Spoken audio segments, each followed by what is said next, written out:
It is 6:30. It is now 6:30. And welcome to the City Sunbury Services Committee meeting for September 6th, 2023. Can I get a roll call, please? Mr. Capel? Here. Mrs. Cooper? Here. Mr. Neff? Here. Mayor St. John is absent as of right now. And Mayor said he would be a few minutes late, so we'll move on. I would like to make a motion to approve the minutes from the August 2nd meeting. Can I get a second? Second. Second by Mr. Neff. Roll call. Oh, he was Nope. absent. Strike that. I have to wait. We'll wait. For the We will have to approve I even read that. minutes I was like, later. Remind Murray not to vote. I was looking to see if I was. Were you both gone in the last No. meeting? No, just him. But I was reading it and I made a mention. Oh, yeah, Let okay. him vote. Got it. Okay, our usual slate of visitors is the same as it always is, blank. So, moving into unfinished business. Maybe Nancy. Do you want to, no, we never have ad hoc visitors. So if you would like to speak, okay. I was gonna say, you had me excited there for a second. You never get to use that section of the meeting. All right, okay, so on to unfinished business. We've got the Reservoir Park drawdown plan or the dam project. No kids in the audience today, Dan, so you're good. Yeah, that's good. Thank you, Chairman. This is a little bit complicated and I did this same presentation to the Parks Committee, but I'm going to mix this one up a little bit. And Amber, if you don't mind, go to slide 6. Yeah, there you go. I know it's a little hard to see. So I'm going to point, the Parks project involves the gravel parking lot here with a concrete area for ADA parking. Yeah, thank you. And it's got a sidewalk that leads out of the parking, out of the ADA parking and goes to this trail, which is 8-foot wide asphalt trail that's ADA compatible. Will go out to the second reservoir so that so folks that have a disability are able to navigate over to that area. And there's a dock on that reservoir, floating dock that is also ADA compatible. And this little trail leads up to where those steps are now. And near a different dock, which is shown here as a wood dock, but we're going to make it the same dock as the other. There are some benches, some waste receptacles, a few other amenities. I just wanted to just briefly show you what the improvements are at the park. So now I can show you what we have to do from a infrastructure standpoint. And I'll stay up here. You can go back to the beginning now. Where's that parking lot at? I'll show you. Okay. But it would be right. No, you can't see that. Go ahead. Amber, you go to the next slide. Okay, so knowing what's out here from a functional standpoint, we've got 2 reservoirs. Each of them have their own outlet structure. There is a connection between the 2 for overflow, which we're not going to do anything with, but we have these outlet structures at each. The outlet structures drain down here to that old pump house that's on site. And in some manner or another, they go from that pump house through some infrastructure down here, which we have some pictures of, if you can see a little bit. And then this orange pipe is what was used to fill the reservoirs up, pump from the creek into the reservoirs. They have to be abandoned. Go on to the next one. So the main thing that the dams and reservoir safety people required us to do is have a mechanism to drain the reservoirs in the event of an emergency, because if they did fail, they would, there's a lot of houses around there, so it would create a real hazard. So it's not a bad idea, just dispensable. So this storm sewer system was put in to, it connects upstream of that pump house. We'll start the storm sewer system here, take these drains, lead them to that catch basin, and then they'll go down to this catch basin at the corner of Sedgwick and Vernon Street. It's a 21 and 24 inch storm, so it's relatively large. but not real deep and not anything real unusual. It doesn't act as a storm system. It just directly takes the water out. Next slide. And once we get rid of this piping that comes into this pump house and drains down into here, there's multiple infrastructure appurtenances that can be taken out. There's a manhole, control panel, some other stuff that needs to be removed, and they are pretty significant. I know you can't see this very well. Oh, there you go. Thank you. This is the pump house, and this is where the water comes out of that pump house and comes through. This is just a view looking down into that hole there. This is one of the main holes that's out in the system. Water comes in and comes out. It comes in 3 areas and goes out. I really don't know what function it's served in the waterworks. This is another very deep pit. It's about 8 to 10 feet deep, and it's got some significant valving and piping in it, which we'll have to get rid of. And then there's just more. There's that one is deep. This one is deeper. It's a poor picture, but it has a grade on it. It's probably about 8 foot in diameter, probably 12 feet deep, and it also has some of this kind of stuff in it. So those costs to demolish this stuff it's a big part of what the costs are. You probably fill them, take the stuff out of the inside and fill them with flash fill. And if they need to be taken down to grade for the parking lot, that would be the case. And so that the parking lot will go right here, which is exactly where all that stuff is. Okay, next slide. The other thing that the dam people told us to do was there needs to be a certain level of freeboard maintained between the top of the dam and the water surface. We weren't quite there. We had to lower the water surface by a foot or less by making, there's windows in the side of these outlet structures that we were just taking it slightly lower so that the water will be slightly lower. The current outlet structures, gatehouses, they call them gatehouse structures, are there's a lot of infrastructure in it. There's some old valving. There were 3 levels of valves for what reason I'm not really sure, but we need, and the dam people requiring us to plug these to orifice 4 or 5 and plug those, and then maintain this lower one.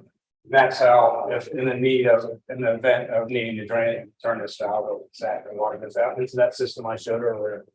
These valves were put in, I think, in 1964 or so. So they need, and they haven't been exercised and maintained. So we need to rehabilitate those as well. We also have to fill in that pipe, that orange pipe I showed you earlier. That was the old system. They require us to completely fill it full of grout so it can never be used again. It's not. They try to minimize as much open piping system underneath a dam structure as possible, so that it makes it possible of failing. I think that is the gist of it. Go to the next slide. Yeah, again, that's just the layout of what it looks like. You can go on down through Amber. Those are the docks I'm putting in. Keep going. Keep going. Unless you all want to see the specifics on the part. Okay, this is where the costs. The total cost of these 2 projects together is almost $600,000. We split it up between the parks, the drawdown improvements, and what we call shared costs, mobilization, erosion sediment control, staking, those kind of things that would be common to a combined project. So the drawdown improvements are about $250,000 plus half of those shared costs, depending on how you all decide to split out the cost. So it's roughly a $300,000 dam project. That's my story. As I said last time, I'm happy to answer any questions. I'm sorry, these are a regulatory requirement from ODNR, and they do require looking at the plans and approving them, and they have looked at them, had some very, very minor comments. we've got those done. I'll send them in tomorrow and they will be approved, send them full signed sets. And our intention is to bid either the end of this week, more likely next week, to get it out on the street so that we can have it construction initiated prior to December 31st, which is a requirement of the NatureWorks grant for the parks. So in the bid documents, we will require that they are mobilized before December 31st in order to maintain our good standing with NatureWorks. If we, for some reason, miss that deadline, it's okay. We can go ahead and still build it after then, but we get penalized 5 points on our next NatureWorks application. And I'm not sure how many points there are total, but I can guarantee you 5 points would knock us out of contention because those grants are very competitive. So we've been trying to get this thing rushed through and get clear direction from the dams and reservoir safety folks. We finally got that. We've got the plans complete. We also sent the park improvements component to the NatureWorks people, and they are also okay with the design and the approach. The only concern they had was that we were not significantly replacing any features with a different type of feature, and they weren't asking for any additional money for the added features we put on site. What we did change, it's the parks thing, but what we did change is the initial application included a 5 foot wide concrete walkway up that ramp, which Rich Washington and I just couldn't understand why that was the case. It didn't make much sense because it really needs to be wider, and asphalt's probably a better surface for that as well. So we substituted an 8 foot wide asphalt trail for a 5 foot wide concrete trail. That substitution was fine with NatureWorks. So we've got our approvals to go. We're ready to put it out to bid. How much was the grant for? The grant's $41,000 toward the parks part, not toward this part. Yeah, so for the purposes of tonight's meeting, what we're just looking for from the services committee is comfort with the plan as it relates to the drawdown aspect. Again, the parks committee has already weighed in on the parks component. So get comfortable with the plan to meet the regulatory requirements of DNR. And if you're comfortable with that, then as Dan has indicated, we'd like to at least put it out to bid starting this week. Once we have a contract or a proposal in place, we'll be back to you and council for final approval at that point.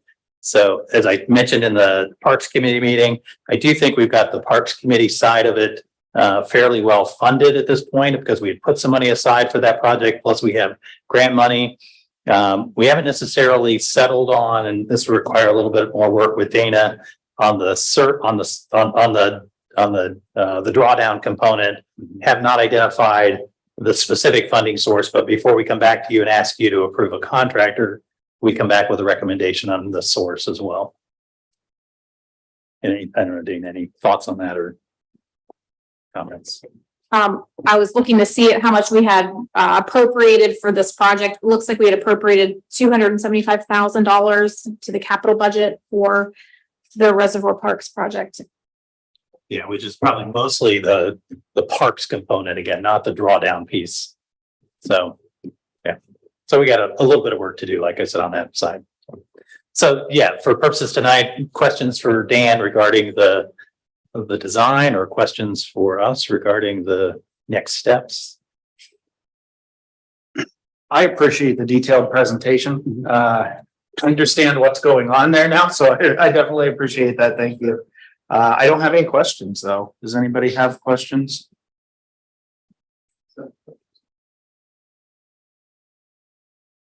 How we plan on funding the other portion, the 300,000? Yeah, so as Ms. Stefan has indicated, we had budgeted whatever, 275,000 or so for the parks piece. And I think it's already, has it been transferred? Probably is. It's in the capital budget, so it's appropriated for the parks, the Reservoir Parks project. That's 275,000 out of the total 600 plus. Yeah. Yeah, that's, so that's 275 for that. But again, remember, we've got a $41,000 grant. As Dan had indicated, I mean, this project somewhere around 200, the parks portion of the project around 200 and whatever, $40,000 plus some percentage of the shared costs. So if we add that, it's 290-ish. Let's just say it's half of the shared costs go to the park side. So 290-ish. So when you add the 275 plus the grant that we have from ODNR, we're at, you know, whatever, 310. So we're, again, good on the parks portion, I think. What we haven't necessarily identified is the funding source for the drawdown and the dam improvements, the piece. And like I said, we need to come back to you with a recommendation on that. And I think timing, though, is a little bit of an issue here, as Dan had indicated.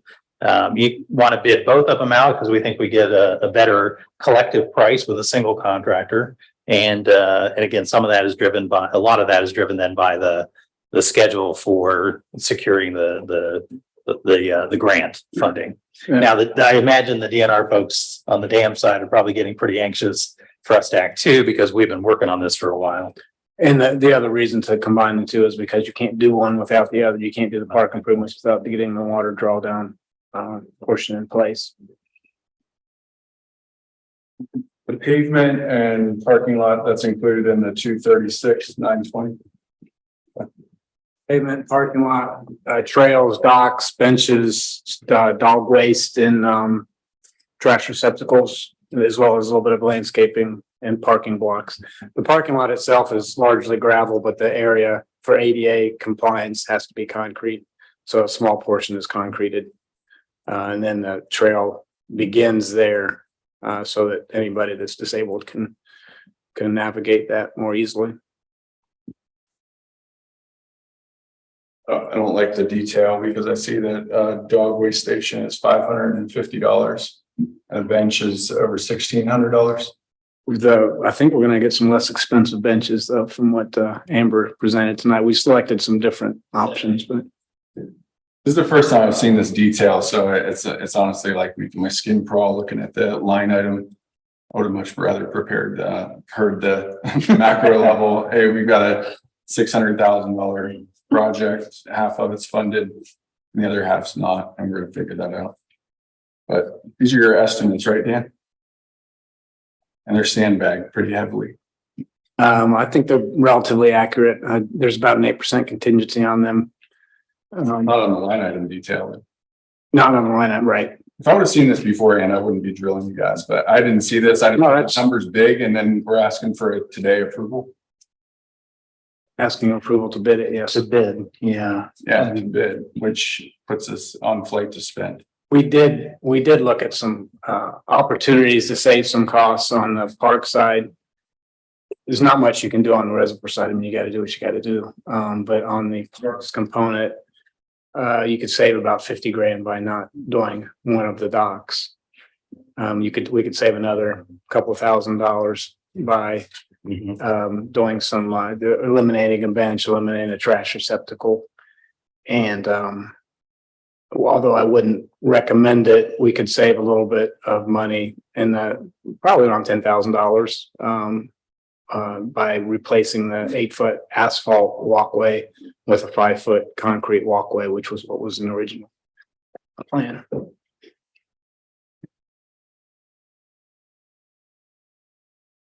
Is it safe to say that, for lack of a better way of explaining it, the remaining balance is just going to be based on cash on hand? We're not looking at any type of financing option or anything like that.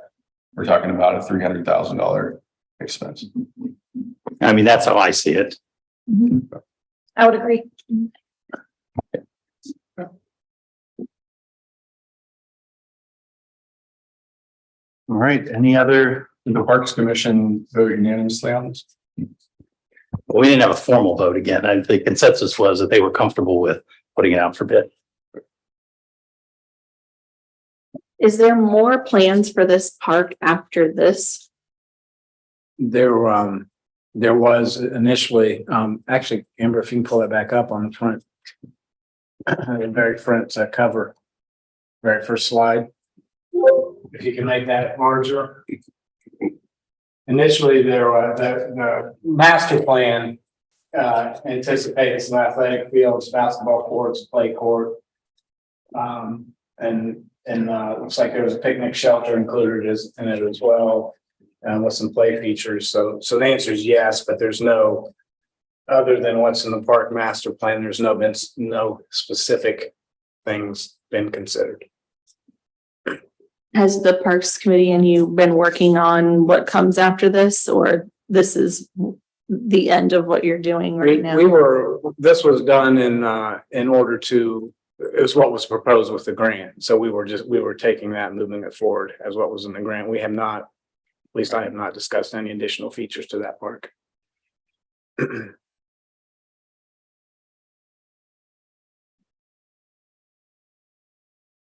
Tim, can I ask Tim a question? Do you think that you will move on from this park and focus on J.R. Smith after this, or do you think you'll finish out what the master plan has for this park? We're gonna focus on J.R. Smith. Thank you. And I would say too, that price of $246 includes on the park side, includes 2 floating fishing piers. They each run about 49,000 feet. So I mean, technically we could agree between the two departments to go on if costs are, tough. That would eliminate 50 grand. But the 246 for the park was already allocated for that amount, or appropriated, I should say, to be spent along. And the 41,000 with the grant offsets part of that, so it's about 200,000 that we wouldn't be spending on parks. So are we looking to talk funding at the finance committee meeting or at the next services committee meeting? We can be ready at the finance committee meeting if that helps. I think there's also an opportunity for impact fee bucket of money. Well, I'm not sure that I think this would qualify. Again, this to me, it probably falls more in the maintenance category than in a capacity improvement category. Again, I'd want to run that by our capital improvement or our impact fee consultant just to make sure that I've got that right in my head. You could potentially use park impact fee. We did talk a little bit about that at the parks meeting. Yes. Yes. Expanded capability, right? Yeah. All right. Moving on, we've got the Sunbury Estates trees and the next step here. I think Daryl's looking forward to this conversation. All right. So the third page from the back of your packet. So after you get past the reservoir information. So what I've done is tried to summarize the feedback that I got from the community meetings on Sunbury Estates trees. So just at the beginning there, I noted we did 2 meetings. We did an in-person meeting on July 26th, which had 15 attendees, and we did a virtual meeting on August 3rd. We had 7 additional participants at that. And then the options below, those were the talking points that we've gone through with this committee already. So that kind of formed the basis for the conversations with the community representatives. So what then follows here is what I tried to summarize what I think are the consensus points that emerged from these 2 meetings.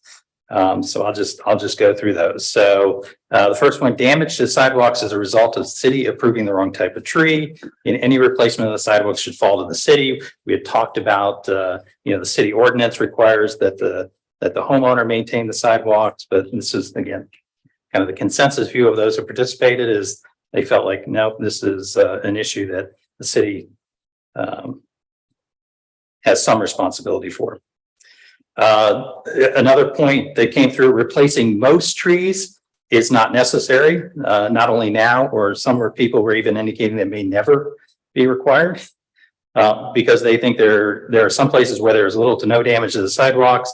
And although we talked about the lifespan of the trees, that they may be 20, 25 years in at this point, those old trees are 60-ish year trees. So the next, 30, 35 years, They could and maybe are likely to cause damage, but most people thought wait until they cause damage before you do anything to replace the trees now and the sidewalks. Well, to replace the trees now to them seemed premature. There was a strong preference that where there is minimal sidewalk damage, maybe rerouting the sidewalks would be a better option. They basically, the message here, they are trying to preserve the trees to the extent possible. We did talk about if there's substantial damage to the sidewalk exists, although there was no clear consensus among this group on what constituted, substantial damage. But once we did, whatever it is determined that substantial damage to be, they said, well, then replace it with a sizable tree, and like 10 to 10 feet plus or minus. Install the proper species in the tree lawn, and there was no interest in putting this in people's front yards. They want to put it back in the tree lawn, understanding it can't be a maple, or at least not this maple. But again, stay out of the front lawn, stay in the tree lawn. But again, and then the final thought there is again, and then the city also replaced the sidewalk. That's the consensus view of the group. If the city determines that the tree roots are causing damage in the other direction, so if it starts to damage the curb, the gutter, the road, I think all agreed that there would be no objection to the city coming in and basically replacing the tree at that point, whether it's damaging the sidewalk or not, if it's moving in the direction of the road. Again, people seemed to understand that the city would need to and want to come in and replace the tree, but replace it with a tree in the tree lawn. If a tree has already been removed from the tree lawn, either by the resident, the city previously, some storm damage, whatever reason, there's no tree there. They're saying basically they do not want the city to install a replacement tree. So only places you install a replacement tree is when you take one out. Again, they don't want to be adding additional trees in the neighborhood. And then the final thing where I think there was some consensus, people did understand that sidewalk damage from issues other than trees is the responsibility of the homeowner. People seem to understand that. So then what I did is I listed 3 points that I don't think there was consensus, but there was a lot of discussion about. And that was the sump pump drains and any stormwater pipes that are damaged by tree roots will be an issue when removing the trees. Not only in the right of way, but also into the front yard. So people have experienced a lot of tree root issues already, and some homeowners have already taken proactive steps to change out those drains. But they're saying is they think that when we start to remove trees, we're going to encounter damage to these drain pipes that are in the right of way. The question came up, would the city consider an alternative material for sidewalks near the trees that is ADA approved and not subject to cracking? I'm not sure this exists, but I mean, they're talking about some sort of a rubberized sidewalk in that piece. In their minds, I think what they were thinking is that if you went with something that wasn't such a hard surface, maybe it would last longer. Even as the tree grows, it may impact that rubberized material, but it wouldn't be cracking up. I've never heard of anything like that. Dan, have you? Okay. Sure. Yeah.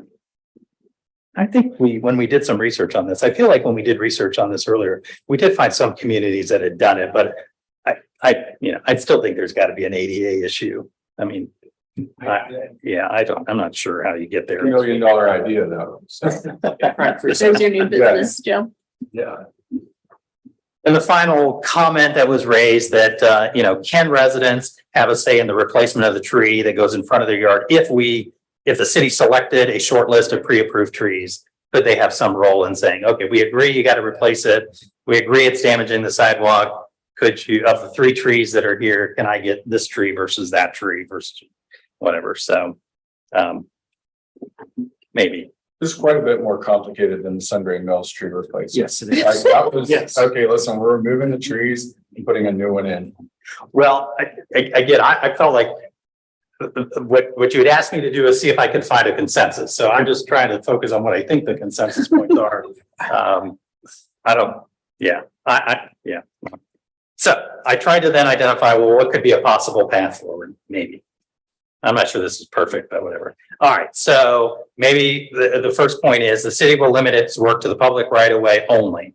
And so that's the tree lawn and the sidewalk, not the private yards. I think we really want to be clear about not getting into people's front yards, because I think once we do that, we're chasing tree roots all the way up to the house. They have lots of pushback about experiences they've had with AEP and Delco, I guess more Delco, when they've done some meter improvements in their yard that just are not happy with that. I think it'd probably be best if we try to stay out of the front yard.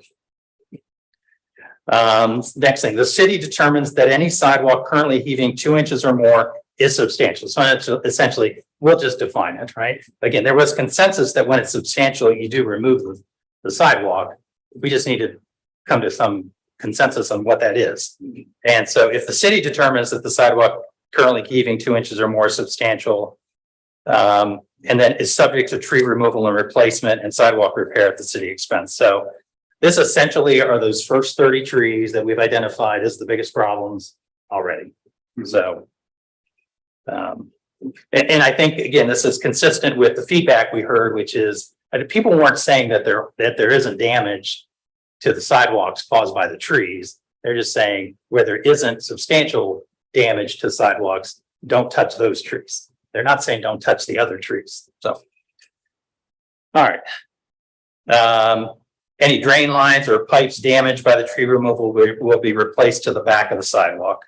You know, we can work with the homeowner at that point. I don't know if we stub it or something like that. If they've got issues, let them figure out how to connect in up to the house. All right, so that deals with again, the 30 highest, biggest problems. Again, I think that would be consistent with what I heard from the community. So then what do you do next? Okay, well, so I thought is if you survey the other homeowners that have any kind of damage, whether it's 1/4 of an inch or 1.5 inches, that's approximately 110 properties caused by the trees. So survey them and determine a schedule for replacement, right? So in other words, people are at this point saying, I know that I've got damage. I know it's related to the tree, and I know this is going to happen, that it needs to be replaced. I'm willing to schedule out, you know, the replacement of my tree. We don't want to go out, you know, I think a long distance, but if they were willing to opt in to a replacement plan, you know, we would be able to pick up more of those trees. Maybe we don't get all 110, but some people will commit, I think, to scheduling. And again, maybe the schedule is for the next 5 years or something like that. All right. And at this point, allow anybody that's kind of in this category a one-time option for a sidewalk realignment. So again, remember, people want to preserve their trees. So if they're saying, I'm willing to live with my tree, I know it's got a sidewalk issue, I'm willing to work with the city on this, but let's realign the sidewalk. At some point, they're basically saying, I understand that I may have to give up my tree later on, but I'm trying to preserve it for as long as I can by aligning the sidewalk to basically bump out around the tree.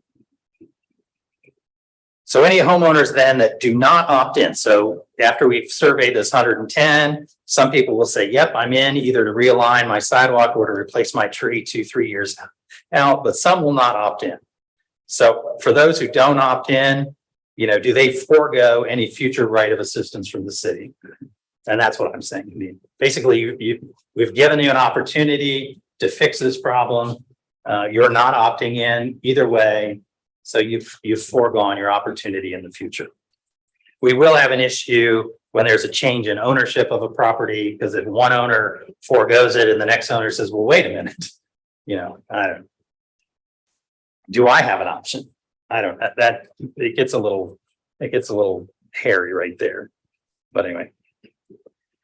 All right. So at any point that such trees heave the sidewalk 2 or more inches or begin to damage, again, the curb, the gutter of the road, the city retains its right to remove and replace the proper tree in the tree lawn, but no assistance again on the sidewalk. At that point, you've had your chance to weigh in. You've had your chance to opt in. You didn't take it. Sidewalk's on you going forward. And then the final piece is we've still got then another 50 property owners where they have no damage to their sidewalks at the moment. the tree is just not demonstrating any damage. So what do we do for that group? I mean, again, they could be 10 years out. Who knows? Maybe they never experience any tree damage. That one, I don't know what to do with those other 50 properties. They were not the people who showed up at the meeting, I don't think. So, so I don't know. Thoughts, comments, questions? Mayor hit the nail on the head that this has grown a lot more complex after the public meetings.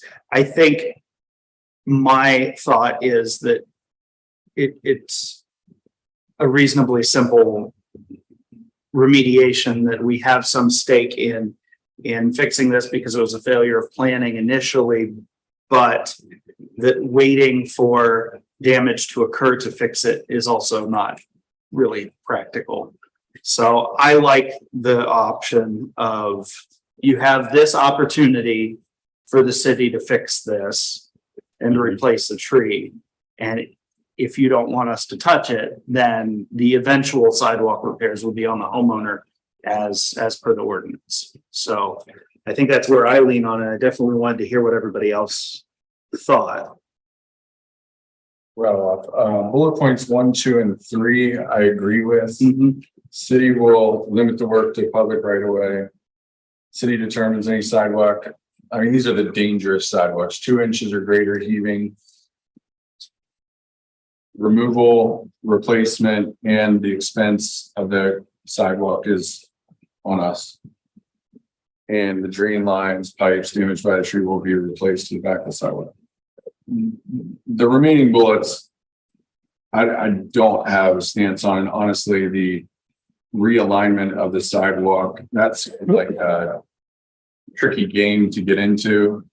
I mean, it's going to be parcel by parcel. It's, I saw you noted here, account for change in property ownership. If it's like within the right of way, if you're bending it towards the street, I think that's not just going to get expensive. It's going to get complicated.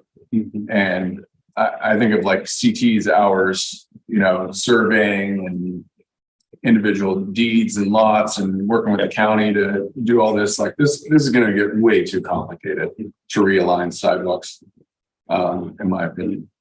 But the first 3, I mean, we're addressing the most egregious of issues, the ones that have the highest safety concerns. And then the remaining 110, I don't want to say we're punting the ball, but like we've got a little bit of time on those, right? They're not like urgent needs right now. And we can figure out the schedule over the next year or 6 months to replace or repair it. That's my take. So you have 30 properties in that neighborhood that have the 2 inches. Roughly.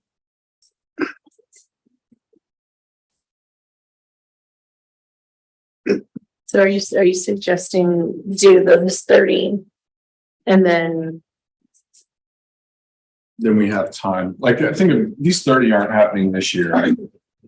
We're not planning on doing this. Yeah, I don't know. Talking about next year. It's probably the spring of next year. Right. I agree. So I mean, it's something we're going to budget for next year. I mean, even if we finish out the last couple of meetings of the year on services and we're talking about the plan for 25, 26, 27, 28, we've got time to address the remaining 110. And then if one all of a sudden heaves or something, yeah, we've got a method to do what we need to do. We've got a contractor on standby that can do the concrete work, somebody that can do the tree removal. I think what we'd be looking for from the homeowners in the short term, not immediate future, but short term, is to commit to a schedule for removal rather than waiting to see if the sidewalk becomes damaged. from those 110? Yes. Okay. Well, and right, that's what I was suggesting. Yeah, we see, and by survey, I wasn't talking about a survey, them sent their survey team out. That was basically us reaching out to 110 property owners to see if we can quote, get them on a schedule, whatever that schedule looks like, is that. And then if they opt not to be on a removal schedule, future repairs would be on that. Well, I was gonna say, maybe then we have to decide kind of whether or not we want to We'd go have down to that figure path. that out, but Like that idea. yeah, I mean, Once you stop that. I mean, it's gonna take years still, I but mean, yeah. the ownership change question is tough, right? Like, Yeah. what do you do there? That's not gonna carry over onto somebody's deed or title or anything like that. Nope, It's just, we need to have a good record right. keeping. right, right. All right, well, we can start to build out the plan on the first 30, those that if you have more than 2 inches. We'll think a little bit more about a strategy for at least asking the other 110. Again, we may not decide we want to. Well, I don't know. We can figure out if we want to go that much, if we want to go that far right away. But it sounds like, again, the first ones, and again, I felt like there was some consensus among the group that they agreed there was some significant damage to sidewalks caused by the trees, and a replacement of the tree and a repair of the sidewalks. They agreed we should do that, Mhm. except that we should do that as a city. And we should, again, replace the tree in this tree lawn, not get into their front yard. So, okay. All right. Well, let me, we'll take that guidance and start marching forward and if we can get there. Thank you. Nice work. Yeah, thank you. All right, Sunbury Facilities Project. So just an update for this group. This is an item that's on the council agenda for this evening. We did receive bids for the renovation of the municipal building and the police department building. You can see in the memo in the next to last page in your packet from MS Consultants. MS Consultants is the architectural team that helped us with this project and is helping us through the bid process. So the 3 contractors that submitted bids, Setterlin, Adina, and Core Construction. There is a note there, Core Construction, though, did not have a complete bid package, so it was deemed to be incomplete and it's not a valid bid. So just keep that in mind. We had 2 valid bids and they ended up being within just a little over $55,000 of each other. So that's all in when you consider the alternates. So 3.305 million versus 3.36 million. MS Consultants has done some additional due diligence on Setterlin. They're recommending approval, or they're recommending that council approve the bid or approve Setterlin as the contractor for the project. Setterlin is a family-owned commercial construction company. They've been in business since 1935. They're, I think, into their 4th generation of family ownership. They operate they are located out of the west side of Columbus. They've done work for universities. They've done ODOT, Kroger's, Columbus Zoo, the Columbus Regional Airport Authority, Ohio State Medical Association, Franklin Park Conservatory. So, I mean, they've done some public work as well as private work. And so, yeah, hopefully we can get council comfortable with this and move forward with approval tonight. And if we do, I will, I've got a meeting, MS Consultants and myself have a tentative meeting scheduled for tomorrow, I think at 1 with the folks at Setterlin to begin to talk about the schedule. We still have to issue the bonds and all of that. I mean, there's still some additional work that needs to be done. The amount of the base bid, plus the alternates, is within the amount approved by council in the bond ordinance. You had approved a bond of up to $4 million. Although we were working towards something more in the $3.1 million range, but with the alternates, we are still below the all-in price probable estimate of costs set by MS Consultants. So, I don't know, questions or comments or thoughts? It's good news. I think it is. Yeah. Yep. Okay.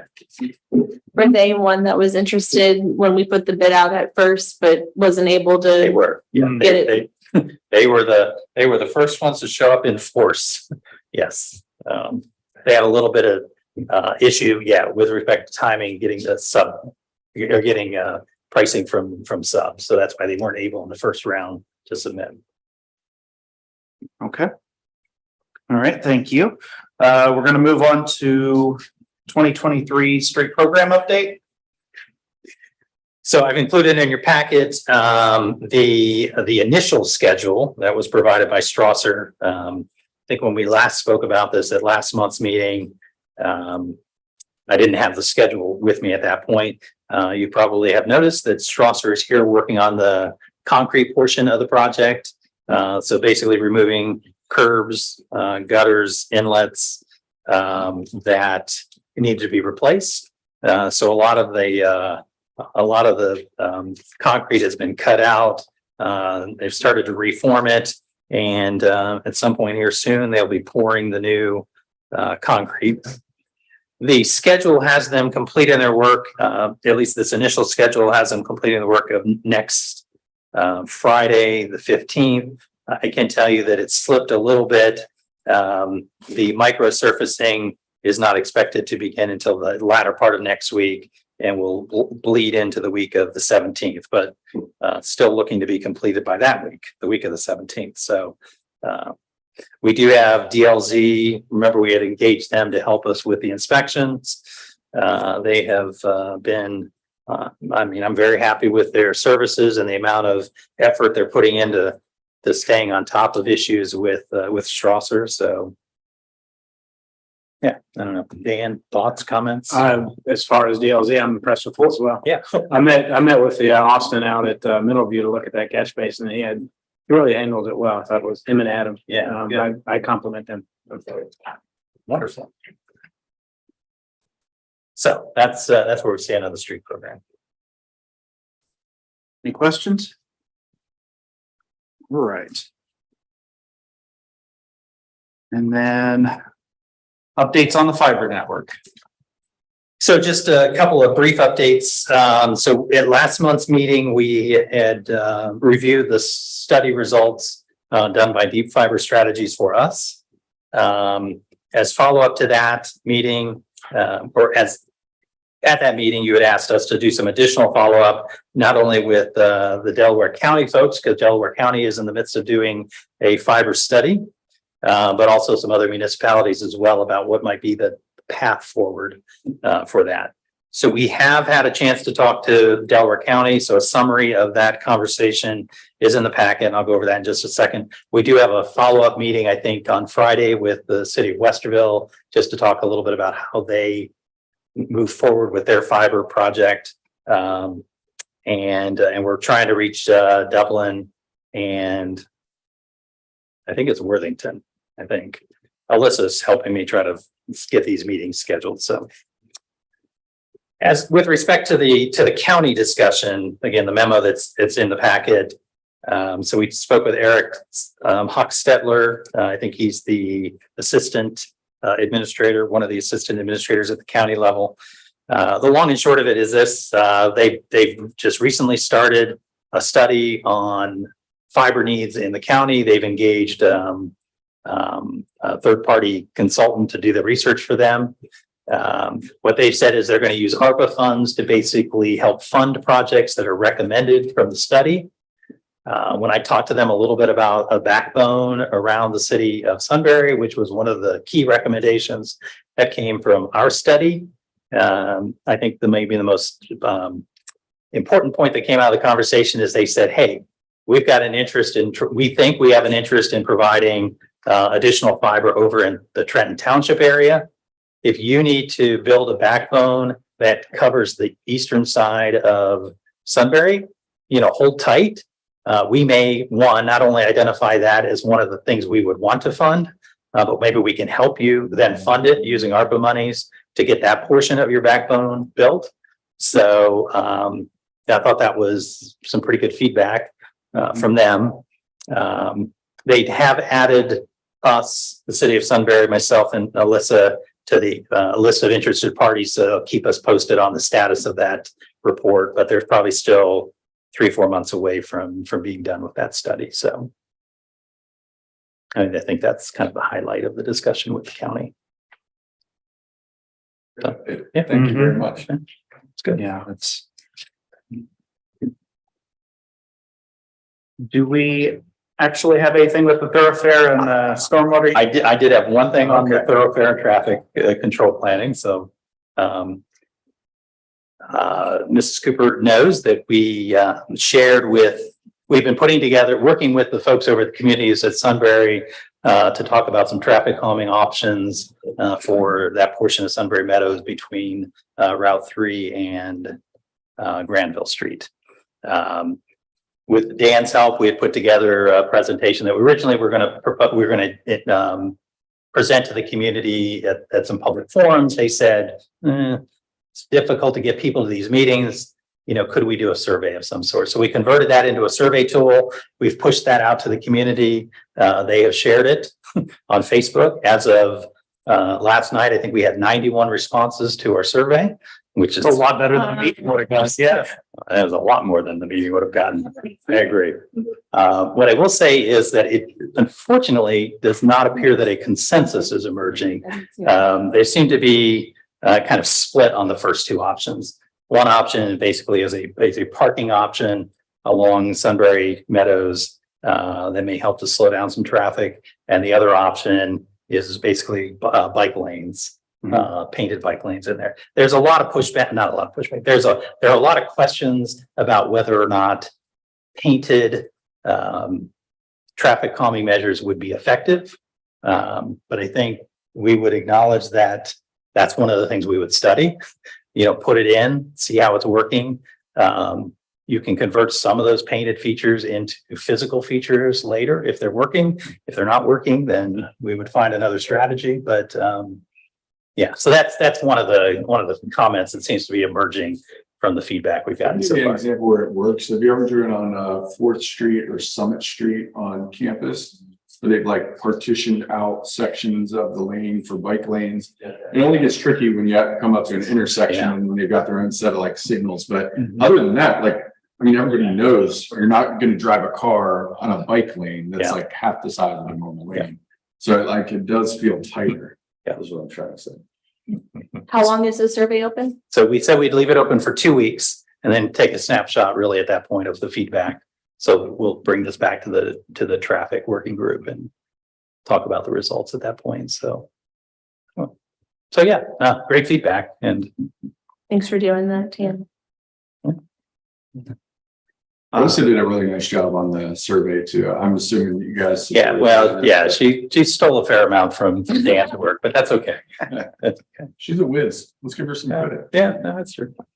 Well, the other thing is that we've, now are figuring out how to do this as well. So as we look for ways to solicit feedback from residents going forward, this could be one of the tools we use. Well, that's a promising sign, getting 91 responses. Yeah. So, yeah. Yeah, Do we have a stormwater I don't. update as well? No. Okay. Excellent. All right. Do we have anything for the good of the group? Oh, we need to approve the minutes. Yes. Glad I circled it even and I was about to forget it. All right. We'll make the motion to approve the minutes from the August 2nd meeting. I'll second. Second by Cindy Cooper. Roll call.